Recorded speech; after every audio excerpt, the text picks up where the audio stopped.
Direito e Literatura está de volta, Shakespeare e o Direito. Este é o tema do programa de hoje.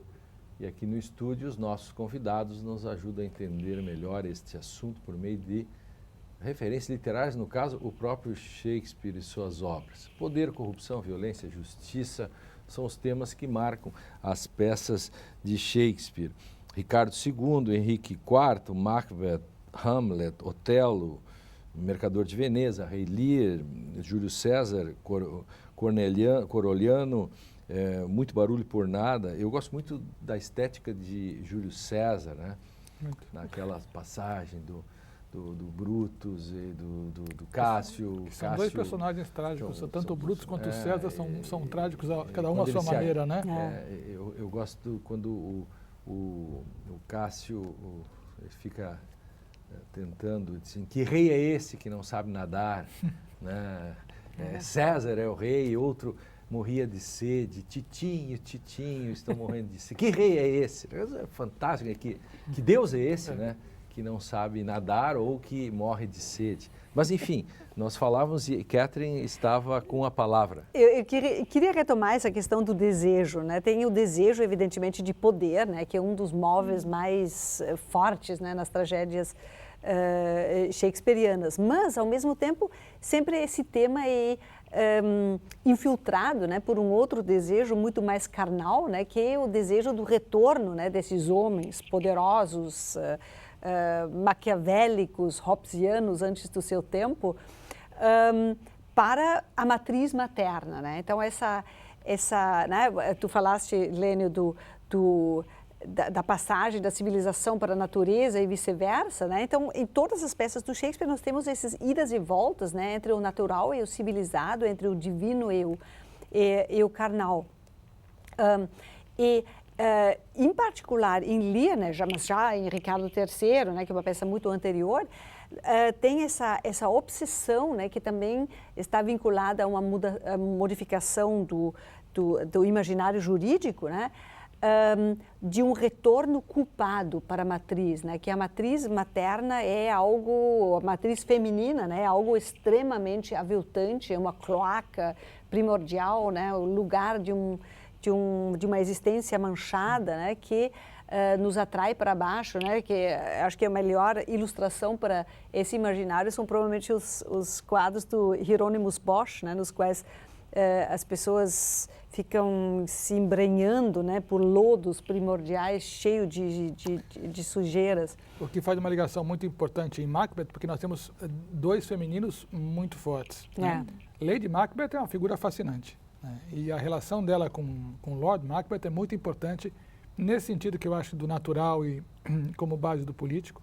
Né? Eles têm uma ligação muito forte. Ela é uma mulher extremamente decidida, né?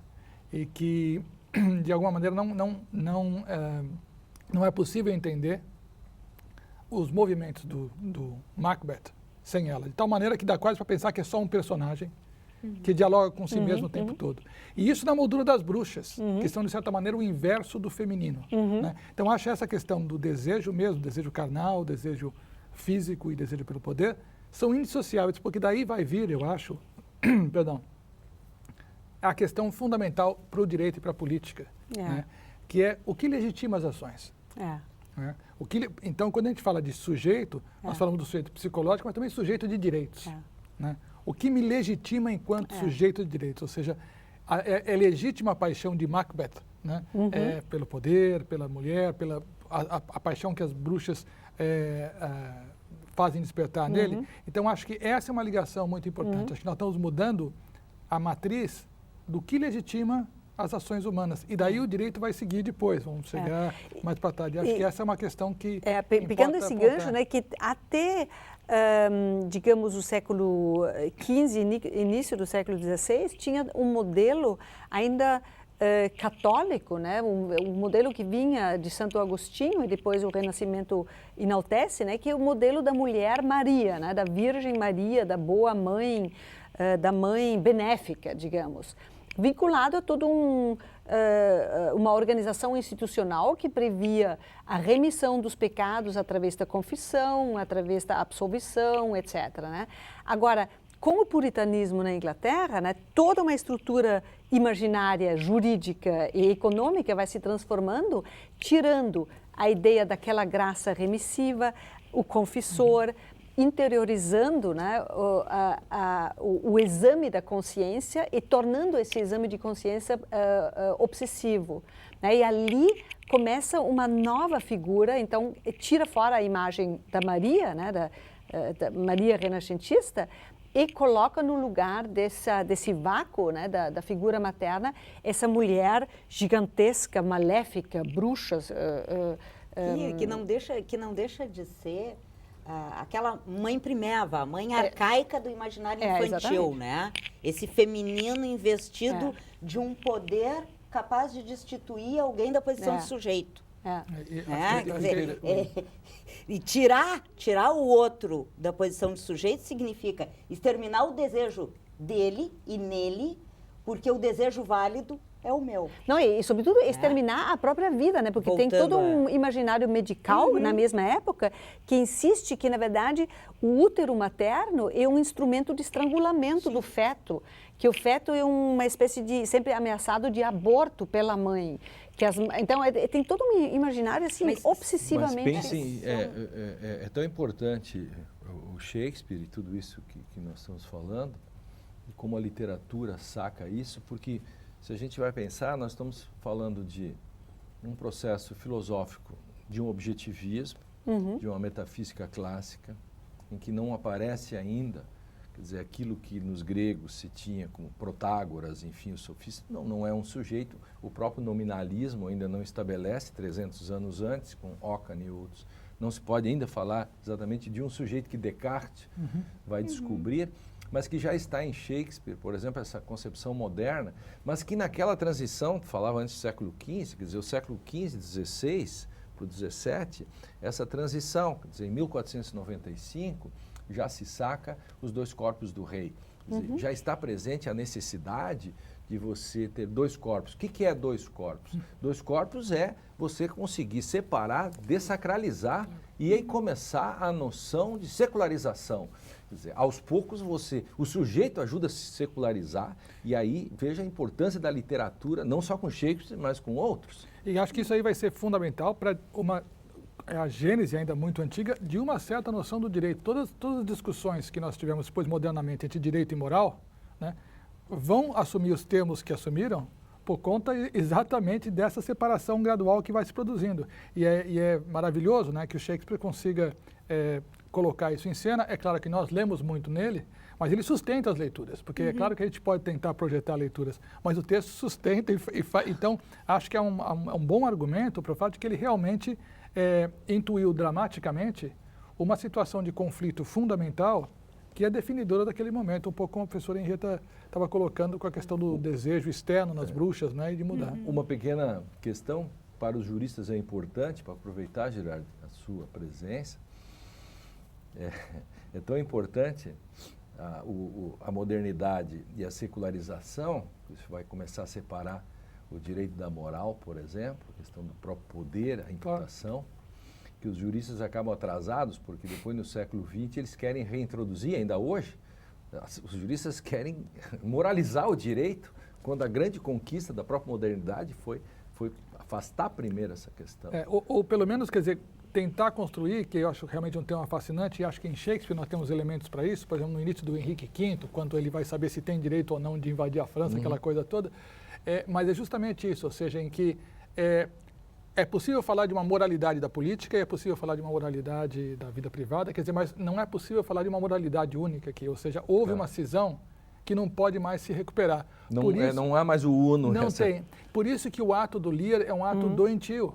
Quando ele pega o que está uno e parte, a plateia que está acostumada à guerra civil, que viu toda a guerra civil, o que sofreu para a Inglaterra, fala, mas não se parte o que está uno, mas de certa maneira espatifou-se de uma vez por todas, e acho que os dois corpos do rei e depois a tripartição de poderes de Montesquieu, quer dizer, nós temos um processo... Complementa isso. Exatamente. Exatamente, porque o que o Lear está tentando fazer é se livrar do seu corpo místico, do corpo... mas ele não pode fazer isso, né?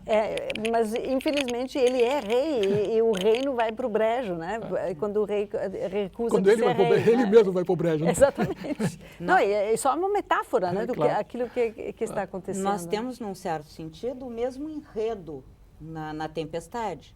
Né? Porque o Ducado de Milão se perde, Próspero perde o Ducado. Que o nome dele é Próspero, Próspero, o protagonista da Tempestade, porque ele se dedica ao conhecimento da magia. E ele não tem tempo para cuidar do Ducado. Né? Então, ele não é um governante. Há pouco nós falamos da figura do governante. Ele também é um governante que sai de cena. Né? Mas há um aprendizado aí. Né? Na ilha, e toda a situação da ilha faz com que ele se depare com os espíritos e com os habitantes da ilha. E aí há duas formas de governar. Né? E ele se depara com dois tipos de povos a serem governados. Aqueles que colaboram e aqueles que são um eterno estorvo. E aí nós temos, então, nessa peça de Shakespeare, assim, como é que é não só a questão do poder e do governante, mas como é que fica a situação do povo que é governado. E tem uma questão... Em que medida... Nessa peça é muito importante, né, todo esse imaginário das faculdades superiores do homem, ou seja, do espírito, da mente, da alma, né, voltada para as estrelas. Ou seja, mesmo que ele tenha sido um governante omisso, ele aprende porque ele se preocupa com a ordem das estrelas, né, com a astronomia, a magia, e com isso ele consegue reatar de novo. E é um texto onde o conhecimento e os livros estão assim... Importantíssimos. E tem mais uma questão, acho, para juntar o que ele estava colocando, o professor Lênio também, quando ele se depara com dois povos, quer dizer, ele percebe que ele não pode mais governar tendo por base um código moral único, que é um pouco o problema que a cristandade vai ter que dar conta. Não é? Como as guerras de religião, etc. e tal, espatifaram esse código moral, mais um elemento para reforçar nesse caminho em que a política, o direito e a moral vão ter que ocupar espaços diferentes. Não, com Caliban, né, e introduzido a figura do selvagem das Américas, né, do Brasil, inclusive. Tem um aluno nosso que fez uma tese, que né, já via os descobrimentos e tudo. Né? Não tem códigos para todos os mundos possíveis. Eu só deixo... Eu depois quero recuperar um pouquinho da história do telespectador. E eu não resisto eu não resisto, ouvindo vocês falarem sobre Rei Lear e tudo isso, eu tenho certeza que o pessoal, que o PMDBismo brasileiro andou lendo essas coisas, porque isso 400 tantos anos depois, todo o tempo se repete. Direito e literatura continua com essa discussão logo depois, inclusive sobre o PMDBismo. Brincadeira. Na volta, nosso debate sobre Shakespeare e o direito prossegue. E vamos falar um pouco sobre a invenção do humano. Para um café, já voltamos.